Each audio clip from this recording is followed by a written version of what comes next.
What's up, guys? I hope that you are having a glorious day. Me and Coty are going to talk about lifting, working out, getting juicy, getting shredded, and we're going to talk about how we got started with it.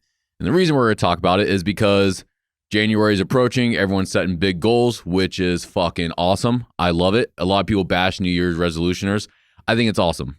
I think it's the best thing in the world. Whatever lights a fire underneath your ass. My only issue with it is not getting started earlier, like as soon as you set the goal, maybe 2 months ago. But we're not going to talk about that today because we're talking about getting started. So let's dig into how we got started with lifting and how terrible it was and how awkward it was, but we stuck with it. And now it's just part of our lifestyle, which is the goal for everybody, I think, which it should be the goal for everybody, is making fitness and personal health part of your daily routine. And it's just something that you do, because if you grew up probably how we both did, in just like very mediocre situations where there was no emphasis on it, you don't really know where to start with it. It's completely foreign to you. So I think today's episode should be beneficial. I hope so. We'll see. Too. How did you get started with lifting? So I played sports growing up. 6th grade, I had this weird, bone condition called osteochondritis disorder. And basically, like, the end of my femur was dying from lack of blood flow. So I was in a full leg cast for, half a year. Holy shit. Yeah. In 6th grade? Yeah. Wow. In the middle of summer, like hip to ankle, no crutches. Hip to ankle, bro. Your whole damn leg was in a cast. Leg. Yeah. Oh, that sounds miserable. Yeah, it was great. They didn't give me crutches. I don't know why. So my right leg was completely straight in this cast. So it was automatically longer than my left. I have this mental image right now, and I want you to think of a pirate with a peg leg, and that's how I had to fucking walk around school. Did you get a nickname? Get places. Did you get a nickname? Like Coty the Pirate? I can't really remember. I hope you did. Let's say that you had a nickname. Once I got that off, I had to go through some pretty rigorous physical therapy. And then I started working out with a guy who he held a few world records for bench press. So he taught me, the basics and everything I needed to learn. But then I got to high school, and I started lifting for football. We really didn't have a weightlifting coach, so it was kind of just, it is what it is. Yeah. And then, I worked out here and there over the summers and stuff. And when I started at UNCC, I started working out there too. So, I've done physical activity my entire life, but I would say that I started really lifting and working out when I was probably 19. Yeah, that's when you really started taking it seriously. Yeah, I mean, I don't really count high school. There was no proper programming or anything with that. When I was in 6th grade, I really didn't. I was lifting so I could get better with my injury, and it wasn't like me lifting for personal benefit, Right. I didn't make that connection then. So that's kind of how I got started in it. I've always enjoyed the physical activity, and now I really enjoy actually getting in the gym and working out. How awkward was it for you when you first started? Dude. Was it a train wreck, or did you kind of know what you were doing? Did you have guidance at all? Did you have bros that you were working out with that started before you? Anything like that? Yeah, but I mean, even at 19, I wouldn't say that we were actually lifting and it being beneficial. Right. No one in my family had really lifted before that point. So I didn't have anyone to really go to ask. We all worked out together at the rec gym on campus, but we were all 20 years old and didn't know what the fuck we were doing. Right. If anything, hurting yourself. Did you hurt yourself a lot? No. Not really? No, I haven't had any really significant big injuries when it comes to lifting.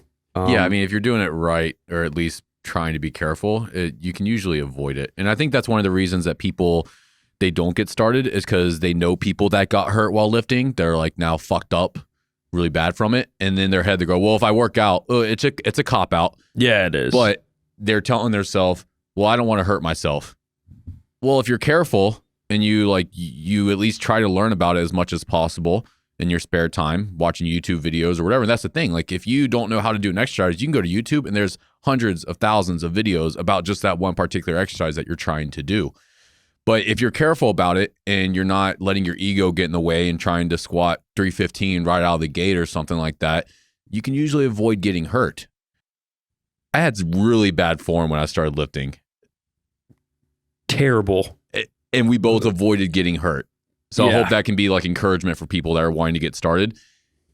If me and Coty survived and we didn't, disable ourselves for the rest of our lives, we should be good, because I still haven't really gotten hurt either. I mean, there's been a few things like with my back, bad form squatting and stuff like that. But it was also, I've learned over time that I actually had worse problems before I started lifting. So when I was 16, man, my knees were so bad that if I kneeled down, someone had to help me get back up.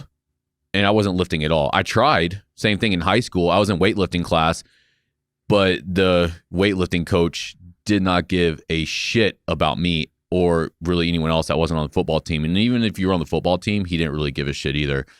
But I didn't really have any guidance. I wanted to so bad. I wanted to start lifting. I had no idea where to get started. And even whenever I was in 5th or 6th grade, my grandma actually ended up buying me a weightlifting bench for my house because that's what I wanted. So she bought that for me, which thank you to her for doing that and for kind of like getting me started on this path. But I didn't have anyone show me how to do it. I just remember doing bench press, which I remember like putting too much on there, getting in my bedroom, damn bar going on my chest. I couldn't get it up. So I had to like fucking, maneuver it off me and scoot out from under. Yeah, that way I didn't die. Or just doing a lot of one-arm rows. I think I saw that in a magazine somewhere. So I just did one-arm rows nonstop with this little loadable dumbbell that I had. But that's really all I did was bench press and that. I didn't know what else to do. And I used to run a lot. So I discovered very early that if I could get this energy flowing, I felt better. So I used to just run for miles, especially say like middle school, high school, when puberty started and my head was all messed up and I had all these emotions and stuff like that. I would just run and run until I couldn't breathe anymore. So luckily I acknowledged very early that physical fitness helped me mentally and emotionally. But same thing, I didn't have any guidance. So I really started digging into it whenever I graduated and I had more time on my hands and stuff like that. And I remember looking up bodybuilding.com routines and, or looking at magazines. I remember seeing a magazine at my uncle's house whenever I was 7 years old, and Flex Lewis was on the cover. And I was just amazed at how juicy this dude was. He was massive. And I was like, I wanted to look like that. I still don't look anything like Flex Lewis, but that's always been an aspiration of mine. Is I always admired those kind of people.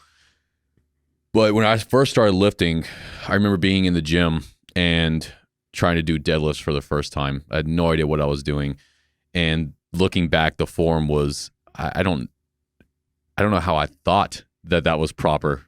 By watching videos and pictures, which I did online, I wasn't even doing anything close to that. But these two people in the gym were laughing at me because it was so bad.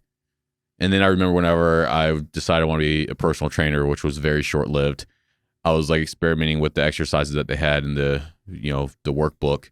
And this dude walked up to me, this huge, roided out fucking guy in Panama City, and like pretty much told me to quit fucking around and quit being a little bitch and like to leave his gym. And I'm like, you don't even own this damn gym, dude. And I'm just trying to learn this stuff.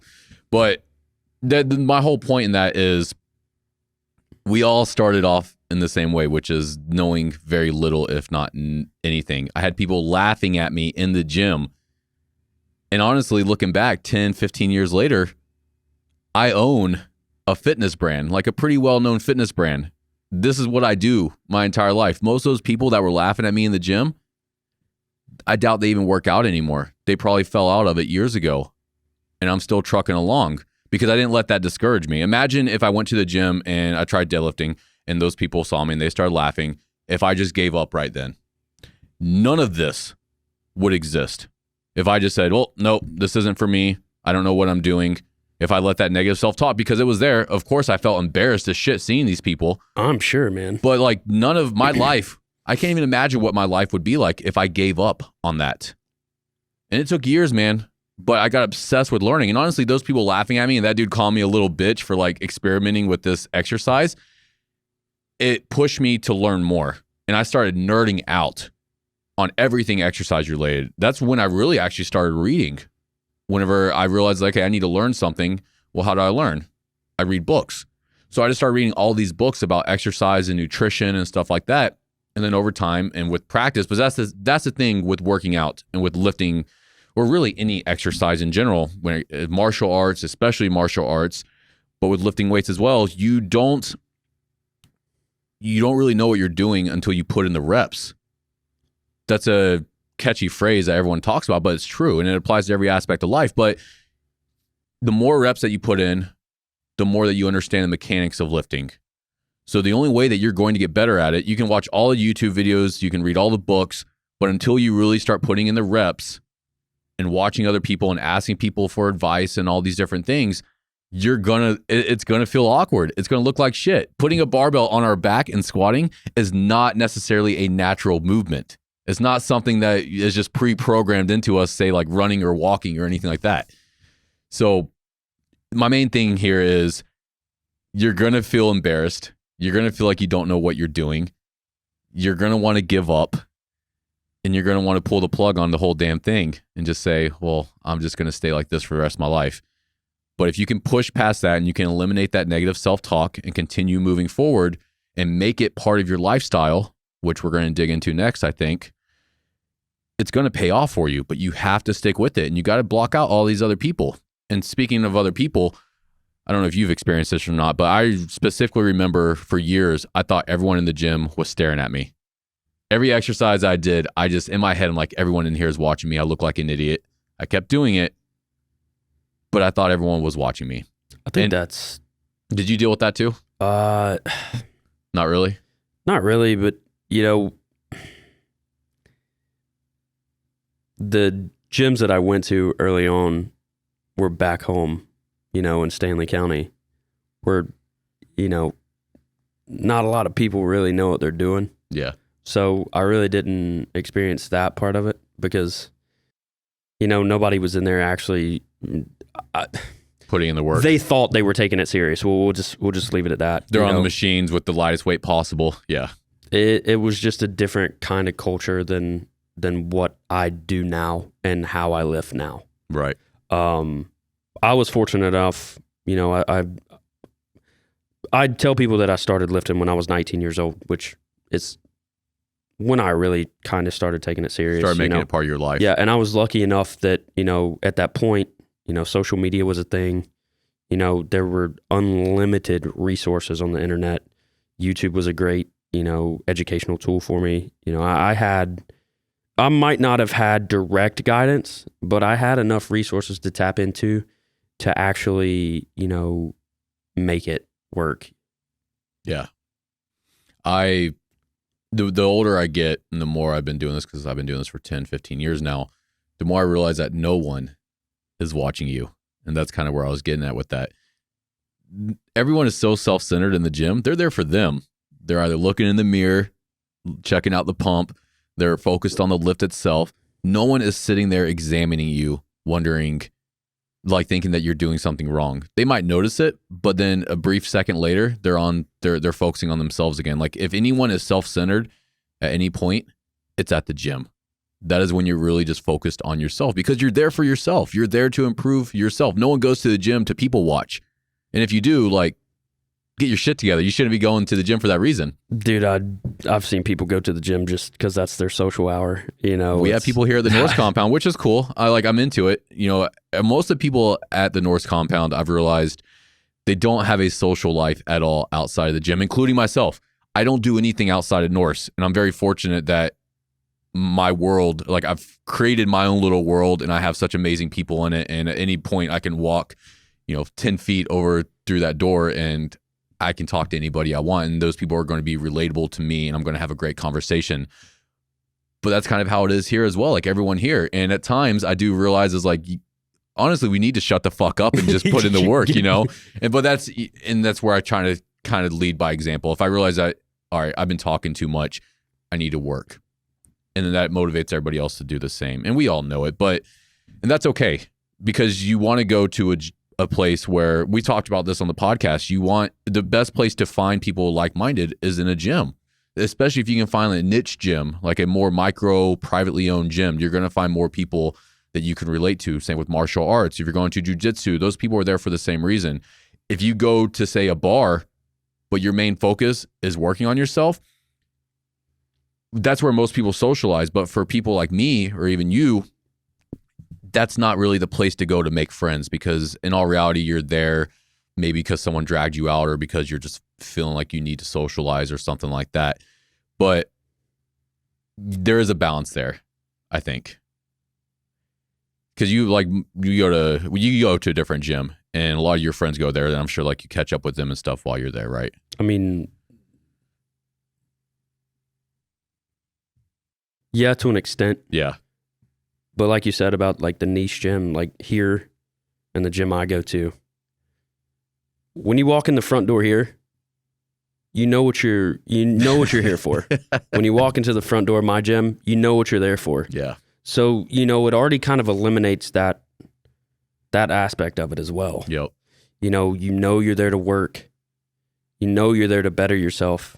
Quick little conversations to catch up, sure. But you're not going to sit there and spend 30 minutes talking to somebody. No, you shouldn't. At that point, you just need to call it a day and leave. Yeah. Yeah. I think that happens a lot more at commercial gyms. But to each their own. I'm not here to bash anybody. No, at least you're going to the gym. But, for me, my purpose to go to the gym is to not sit there and have hour-long conversations with people. Right. Let's talk about your mindset going into the gym, because I think that's extremely important. You can't just necessarily rush into the gym and not get your mind right first. So that means sitting in your car for 5 minutes or going on a walk around the parking lot or anything of the sort and just getting your mind right. That makes such a huge difference compared to just rushing to get it done. Your workouts are going to be entirely different. So I encourage people, before you even walk into the gym, put on some music or something like that, close your eyes, visualize yourself going through the workout, really like tap into this other person, tap into that primal self, that person that's just going to fucking dominate when they walk into that front door and they hit those weights, because that's what you're doing. You're training for life. You're training to be, at least the way I train now is I want to be able to survive.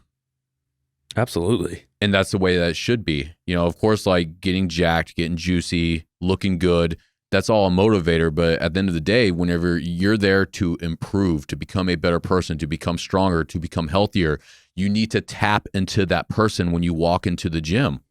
And if you just go in there like, oh, I'm just here to kind of get shit done, you're just going to go in there with a very mediocre attitude. But if you prepare prior, okay, I'm going to go into this gym, I'm going to fucking give it my all. And then when you leave and you feel how successful you were in there and that you really put in the work and you broke the sweat, and you can leave being like, hell yeah, I just got shit done.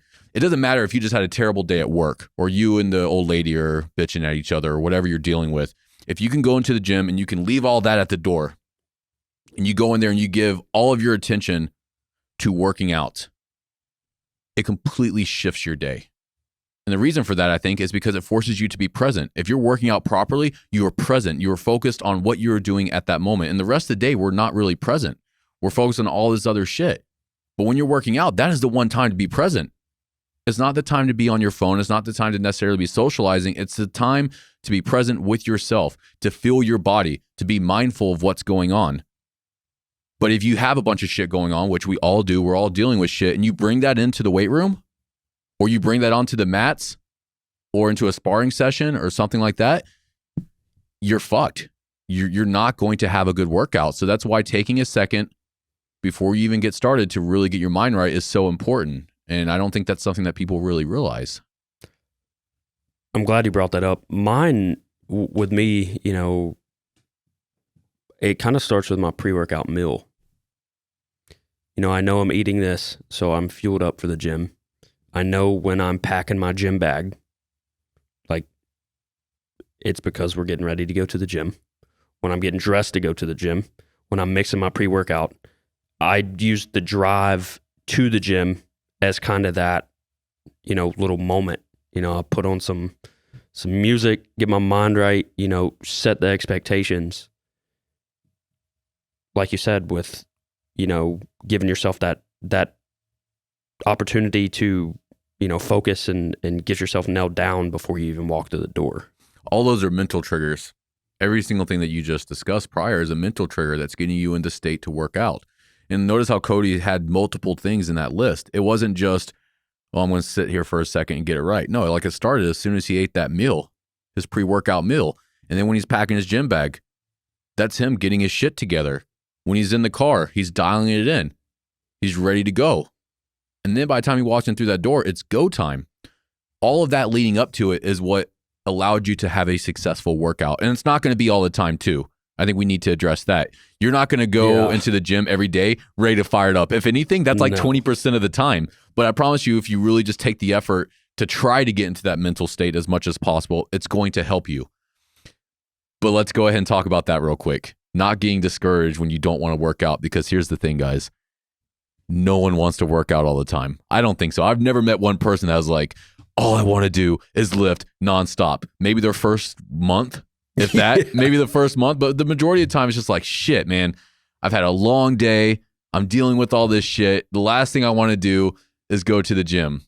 But when you crawl into there and you just start going through the motions, within a couple minutes, 10, 15 minutes, you're good. You're in the flow of things. You got that blood pumping. You're feeling good. You got the endorphins going. All these things are going on in your body. It's a mental shift, but it's also a physical shift. You're tapping into something else.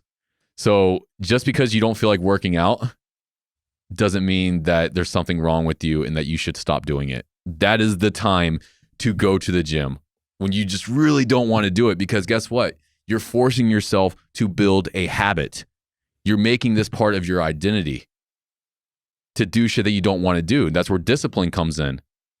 The best way to develop a habit of working out is to have discipline to work out at certain times on certain days, and that you make that part of your routine. And if you end up not being able to make it to the gym, make sure that you get in the next day. Don't use it as a bullshit excuse. And something that I've caught myself doing in the past is, say, if I don't eat enough prior, I'm like, well, there's no point in working out because I didn't eat enough. That's a cop-out. It's an excuse. Oh, I didn't get enough sleep last night, so I probably shouldn't work out. You could still be doing something, maybe not go 100%, because you might hurt yourself. Say if you're a power lifter, especially if you're a power lifter and you're not fully recovered and you go to try to do a max PR, you might end up hurting yourself doing that. Yeah. But it doesn't mean that you should just skip it. It doesn't mean that you shouldn't do anything, because that's what the mind does. The mind wants to be comfortable. That is programmed into us, is to find comfort however possible. It was really useful back in the day, 1,000 years ago, 100 years ago. Now it works against us. So you have to push past that voice in your head that's saying the excuses. That's what it boils down to. The excuses that you feed yourself, that we all have, you need to eliminate that and just push through it, because you know that this is something that you need to do. But like I said, that's something that I catch myself doing that shit all the time. Oh, it's just been a long day. There's no point in doing it.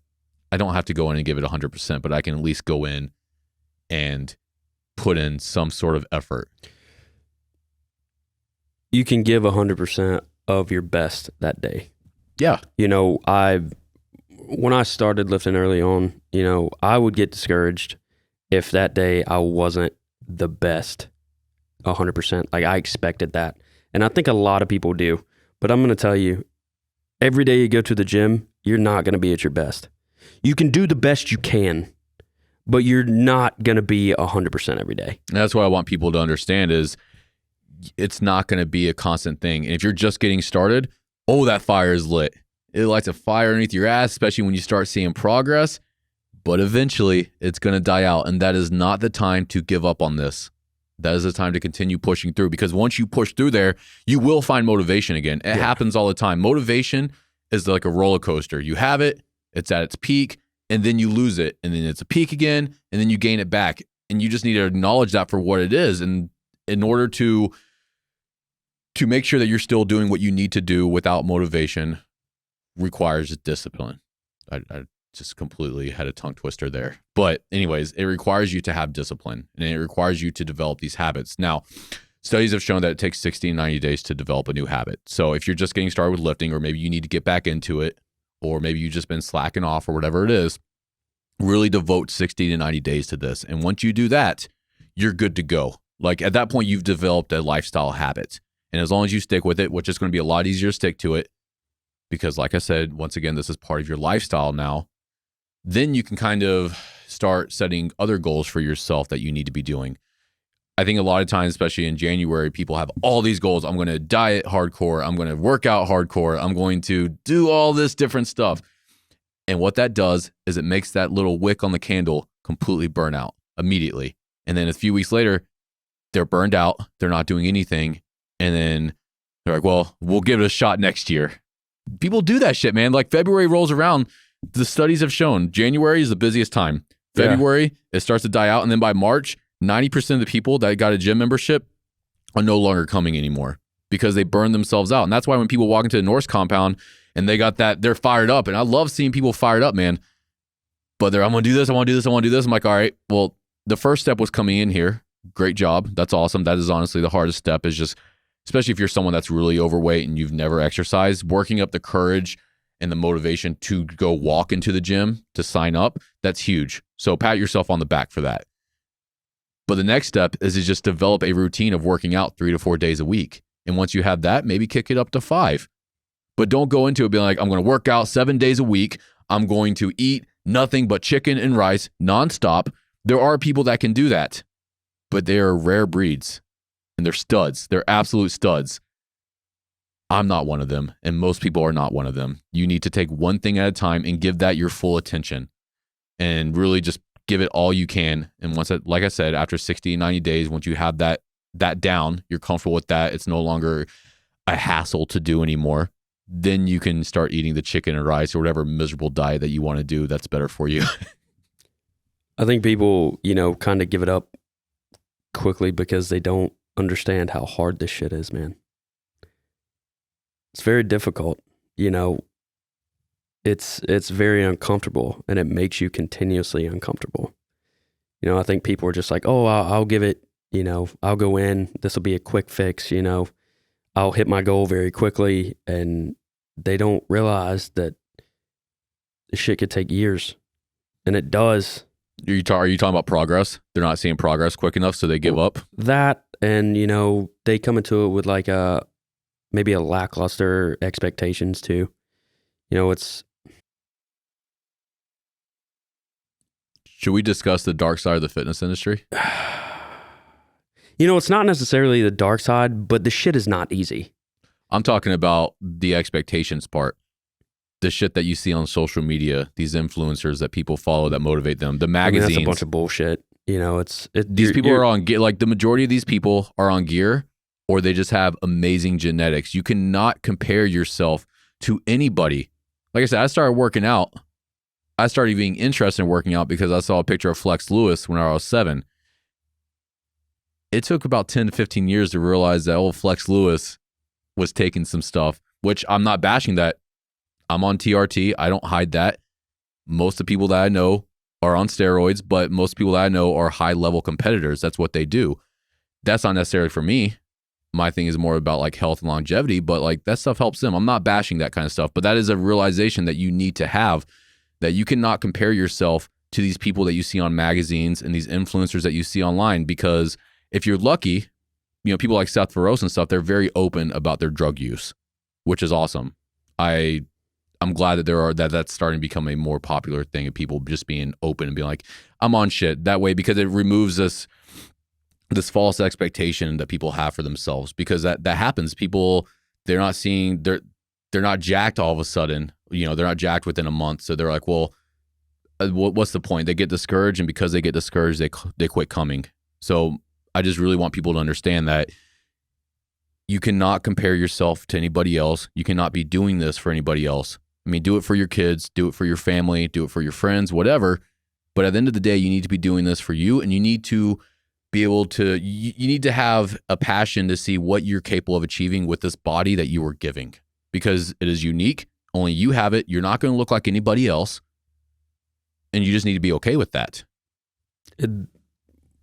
What a lot of people see, as far as like the shredded pictures on social media, like in fitness magazines and everything, it took me a while to learn, but people don't fucking look like that. Not all the time. Nah, not dude. all the time. And people do not look like that. They prepped for that photo shoot. So say they're not even on gear, which I'm not saying everyone is. That's such a taboo toxic, like that's such a taboo topic. But to me, it's not.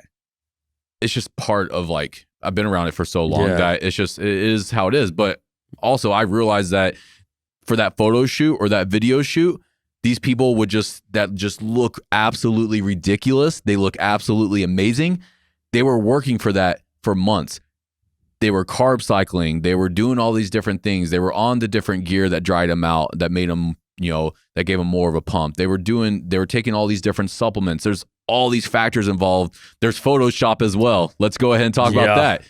If you see a photo of someone, especially at a high level, there's a big chance that person was Photoshopped. Not all the time, but a lot of times that's the case of it. You're talking like perfect lighting. You're talking like heavily edited. This is what people do for their living. Pictures, yeah. You have professional photographers and videographers and all these different people that this is what they do for a living. Their job is to make you look as good as possible. But that's not the reality, because after that photo shoot, about 3 weeks later, I promise you that person does not look the same anymore. It's just like at a bodybuilding competition. They're at their peak. That is the peak. And then afterwards, they're not going to look as good They're not going to look as good. That's not sustainable. Well, it's not sustainable. And I'm glad you brought that up. That's something that you need to understand. It's not sustainable. It's okay to do that every once in a while, just once again, to see what you're capable of achieving, getting down into single digit body fat. Hell yeah. But it's not sustainable for most people. I do know some people that are just jacked and shredded year round, like Ranson. Ranson has amazing genetics though. The dude's always been jacked and shredded. His genetics are great, and Ranson's a fucking workhorse. He works harder than anybody I know. Yeah. But that goes into it as well.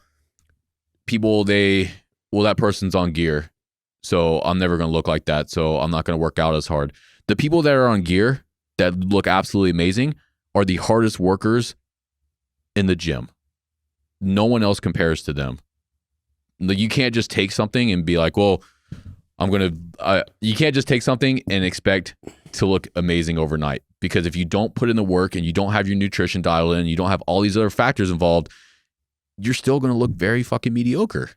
So don't use that as a cop-out either. Don't use that as an excuse to not try your best.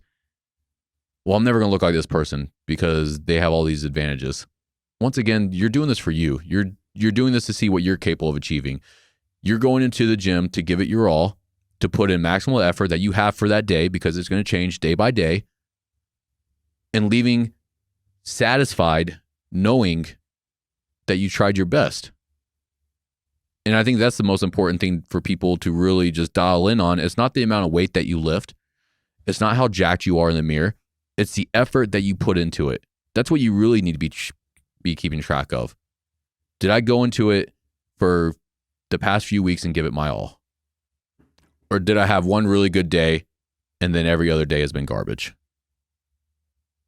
And if you can acknowledge that, I just haven't been putting in the work, which we all do. I had this conversation with myself a couple nights ago.